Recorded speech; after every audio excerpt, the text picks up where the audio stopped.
Hello guys, welcome back to our channel. Episode ആരംഭിക്കുമ്പോൾ കാണിക്കുന്നത് വിശാലിൻ്റെ വീടാണ്. അങ്ങനെ ആ ദുർമന്ത്രവാദി പൂജകളൊക്കെ ആരംഭിച്ചുകൊണ്ടിരിക്കുന്നു. തുടർന്ന് ഇതൊക്കെ കണ്ട് ഭയന്നുകൊണ്ട് പാറു നിൽക്കുന്നത് കാണുമ്പോൾ ഗാർഗി ചോദിക്കുകയാണ്, എന്താ പാർവതി, നിനക്ക് പേടിയാകുന്നുണ്ടോ? നിനക്ക് ഭയം തോന്നുന്നുണ്ടെങ്കിൽ ഞാനിത് ഇപ്പോൾ ഇവിടെ നിർത്തിക്കാമെന്ന് വിശാലും പറയുന്നു. വേണ്ട വിശാൽ സാർ, അങ്ങനെയൊന്നും ചെയ്യരുത്. അയാളുടെ പൂജ എങ്ങാനും മുടങ്ങിയിട്ടുണ്ടെങ്കിൽ അയാളുടെ ഉപാസനാമൂർത്തികൾ വിശാൽ സാറിന് നേരെയാകും തിരിയുന്നത്. പിന്നെ അത് വലിയ അനർത്ഥത്തിലേ ചെന്ന് നിൽക്കൂ. എനിക്കതിലൊന്നും ഒരു പേടിയുമില്ലെന്ന് വിശാൽ പറയുമ്പോൾ വേണ്ടെന്ന് പറഞ്ഞ് വിശാലിനെ തടയുകയാണ് പാറു. തുടർന്ന് ആ മന്ത്രവാദി ഒരു നാളികേരം പൂജിച്ച് ചിത്രക്കളത്തിന്റെ അകത്തേക്ക് വെക്കുകയാണ്. ഇത് കാണുന്ന പ്രതാപൻ ചോദിക്കുകയാണ്, അവരെന്തിനാ അത് അങ്ങോട്ടേക്ക് വെച്ചതെന്ന് ചേച്ചിക്കറിയാമോ? അയാളുടെ ഉപാസനാമൂർത്തിയെ ആവാഹിക്കാൻ. അല്ല, ഇതിനെക്കുറിച്ചൊക്കെ പ്രതാപൻ എങ്ങനെ അറിയാമെന്ന് സുശീല ചോദിക്കുമ്പോൾ ഞാനേ ഇയാളെ വിളിക്കാൻ പോയപ്പോൾ ശിഷ്യനോട് ചോദിച്ച് എല്ലാം മനസ്സിലാക്കിയിരുന്നെന്ന് പ്രതാപൻ പറയുന്നു. തുടർന്ന് പ്രതാപൻ പറയുകയാണ്, ഇയാള് പാർവതിയെ പിടിച്ച് അവിടേക്ക് ഇരുത്തുകയൊന്നും വേണ്ട. ഇയാളുടെ ഉപാസനാമൂർത്തികൾ തന്നെ പാർവതിയെ അങ്ങോട്ടേക്ക് ഇരുത്തിക്കോളും. ഇതെല്ലാം കണ്ടിട്ട് തല പെരുക്കുകയാ, എനിക്കിതൊന്നും കാണണ്ട. അത്രയും പറഞ്ഞ് ദേഷ്യത്തോടെ ഗാർഗി പോകാനൊരുങ്ങുമ്പോൾ പാറു ഗാർഗിയെ പിടിച്ച് നിർത്തുകയാണ്. പോകലേ ഗാർഗി, എനിക്ക് പേടിയായിട്ടാ, നീ എൻ്റെ അടുത്ത് തന്നെ നിൽക്ക്. തുടർന്ന് നാളികേരം ഉരുണ്ട് ആദ്യം ജാസ്മിൻ്റെ അടുത്തേക്ക് പോകുമ്പോൾ എല്ലാവരും ഞെട്ടലോടെ ജാസ്മിനെ നോക്കുകയാണ്. പിന്നീട് ആ നാളികേരം നേരെ ചെല്ലുന്നത് പ്രഭാവതിയുടെ നേർക്കാണ്. പ്രഭാവതി പേടിയോടെ പുറകിലേക്ക് നീങ്ങുമ്പോൾ പ്രതാപൻ പറയുകയാണ്, ചേച്ചി പേടിക്കാതെ. തുടർന്ന് ആ നാളികേരം ഉരുണ്ട് ഗാർഗിയുടെ അടുത്തേക്കും പിന്നീട് പാറുവിൻ്റെ അടുത്തേക്കും ചെന്ന് നിൽക്കുകയാണ്. തുടർന്ന് ആ മന്ത്രവാദി എന്തൊക്കെയോ മന്ത്രങ്ങൾ ചൊല്ലുമ്പോൾ ആ നാളികേരത്തിൻ്റെ ശക്തിയിൽ പാറുവിനെ അവിടെ കൊണ്ടുവന്നിരുത്തുകയാണ്. തുടർന്ന് കിണ്ടിയിൽ നിന്നും അല്പം രക്തം മറ്റൊരു പാത്രത്തിലേക്ക് ഒഴിച്ചതിന് ശേഷം ആ മന്ത്രവാദി പറയുകയാണ്, ഇത് രുദ്രമാണ്, നീ കൊണ്ട് നിന്റെ ഉപാസനമൂർത്തിക്ക് അഭിഷേകം ചെയ്തിട്ട് വാ. ഇത് കേൾക്കുന്ന പാറു ദേഷ്യത്തോടെ തലകുനിച്ചിരിക്കുമ്പോൾ മന്ത്രവാദി പറയുകയാണ്, നീ അനുസരിച്ചില്ലെങ്കിലേ നിന്നെ അനുസരിപ്പിക്കാൻ എനിക്കറിയാം. ഇത്രയും പറഞ്ഞ് മന്ത്രവാദി വടിയെടുത്ത് പാറുവിനെ തല്ലാനായി ഓങ്ങുമ്പോൾ ഗാർഗി പറയുകയാണ്, വിശാൽ ബ്രോ എന്തെങ്കിലും ചെയ്യ് പെട്ടെന്ന്, ഇല്ലെങ്കിൽ അയാൾ എന്താണെങ്കിലും പാർവതിയെ തല്ലും എന്ന് മന്ത്രവാദി പാറുവിനെ തല്ലാനായി ഒരുങ്ങുമ്പോൾ തേനൂരമ്മയുടെ ശക്തി പാറുവിൻ്റെ മേത്തേക്ക് കയറുകയാണ്. നീ എന്നെ തല്ലാൻ മാത്രമായോ എന്നും അടി കിട്ടേണ്ടതേ എനിക്കല്ല നിനക്കാണ്. അസുര നിഗ്രഹം എന്ന് നീ കേട്ടിട്ടുണ്ടോ? അതിപ്പോൾ ഇവിടെ നടക്കാൻ പോവുകയാണ്. ഇത് കേൾക്കുന്ന പ്രഭാവതിയും മറ്റുള്ളവരും ഒരു ഞെട്ടലോടെ നിൽക്കുമ്പോൾ പാറു ആ മന്ത്രവാദിയുടെ കയ്യിൽ നിന്നും ആ വടി വലിച്ചെടുക്കുകയാണ്. തുടർന്ന് അയാളെ പൊതിരെ തല്ലുകയാണ് പാറു. അങ്ങനെ അയാൾ വിശാലിൻ്റെ അങ്ങോട്ടേക്ക് വീഴാനൊരുങ്ങുമ്പോൾ അയാളുടെ കരണം പുകച്ച് ഒന്ന് കൊടുക്കുകയാണ് വിശാൽ.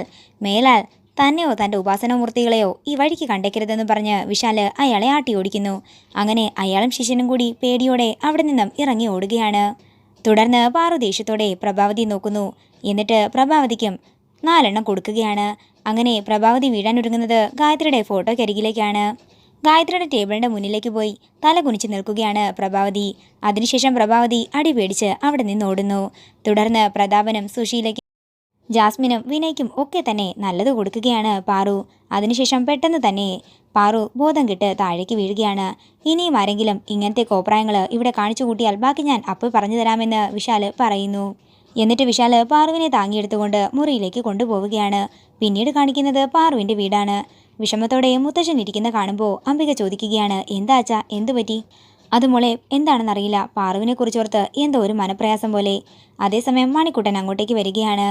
എന്താ മണിക്കുട്ട, നിന്നെ ഈ വഴിക്കൊന്നും കാണാറേയില്ലല്ലോ എന്ന് മുത്തശ്ശൻ ചോദിക്കുമ്പോൾ ഞാനിപ്പോൾ പാറുവിൻ്റെ വീട്ടിലല്ലേ എന്ന് മണിക്കുട്ടൻ പറയുന്നു.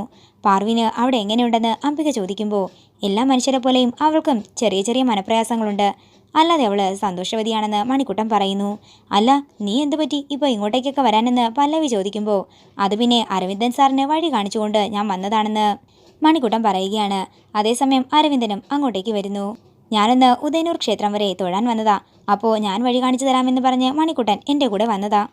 അപ്പോൾ ഞാൻ കരുതി എന്താണെങ്കിലും ഇവിടം വരെ വരുന്നു, പാറുവിൻ്റെയും മുത്തശ്ശനെയും അമ്മയുമൊക്കെ ഒന്ന് കണ്ടിട്ട് പോകാമെന്ന് കരുതി. ഇത് കേൾക്കുന്ന പല്ലവി പറയുകയാണ്, അനിയത്തിയെയും. ആ, അത് ശരിയാ, പല്ലവി എന്നല്ലേ പേര്, മണിക്കുട്ടൻ പറഞ്ഞു തന്നിരുന്നു. പാർവതി എനിക്കെൻ്റെ അനിയത്തിയെ പോലെ തന്നെയാണെന്ന് അരവിന്ദൻ പറയുമ്പോൾ മുത്തശ്ശൻ പറയുകയാണ്, എൻ്റെ കുട്ടിയൊരു പാവമാണ്. കുട്ടിയുടെ ഭാവി മാത്രം ഓർത്തിട്ടാ അവളെ അറിയാത്തൊരു നാട്ടിലേക്ക് പറഞ്ഞു വിട്ടത്.